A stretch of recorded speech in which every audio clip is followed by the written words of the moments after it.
ఈ పెద్ద మనిషి విదేశాలకు పోతాడు. ఈయనకు టైం పాస్ కానప్పుడల్లా విదేశాలకు పోతాడు.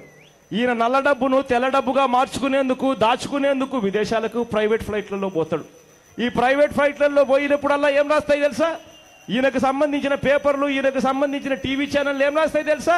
చంద్రబాబు నాయుడు గారు ఒక్కసారి విమానం ఎక్కి అక్కడికి వెళ్ళిన తర్వాత వెంటనే రాసేస్తాయి, మైక్రోసాఫ్ట్ ఇండియాకి వచ్చేస్తా, మైక్రోసాఫ్ట్ ఆంధ్రప్రదేశ్కి వచ్చేస్తుందంట. అందరూ తాగరు. ఒకరోజు మైక్రోసాఫ్ట్ అంటారు, ఒకరోజు బుల్లెట్ ట్రైన్ అంట, బుల్లెట్ ట్రైన్ ఆంధ్రప్రదేశ్కి వచ్చేస్తా ఉందంటాడు. అందరితో ఆగదు. మొన్న పేపర్ చూస్తే నేను ఆశ్చర్యపోయినా, ఎయిర్ బస్ వచ్చేస్తా ఉందంట.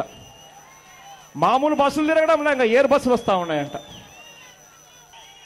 విదేశాలకు పోతాడు, ఎయిర్ బస్ అంటాడు, బుల్లెట్ ట్రైన్ అంటాడు, మైక్రోసాఫ్ట్ అంటాడు, 15 లక్షల కోట్లు పెట్టుబడులు అంటాడు. చెవులో నోరు తెరిస్తే చెవులో పూలు పెట్టేస్తాడు ఇదే పెద్ద మనిషి. దుగ్గరాజపట్నం పోర్టు, మన దుగ్గరాజపట్నం పోర్టు మన జిల్లాలోనే.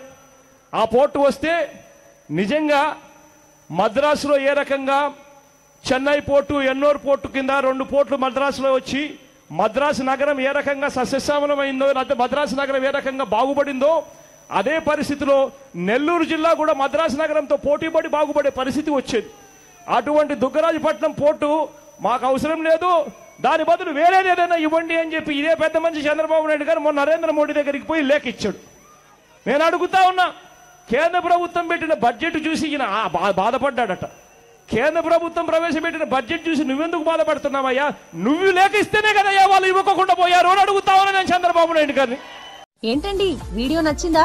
అయితే ఓ లైక్ వేసుకోండి, లేదంటే ఓ కామెంట్ చేయండి. ఎప్పటికప్పుడు మా వీడియోస్ చూడాలంటే సబ్స్క్రైబ్ చేసుకోండి.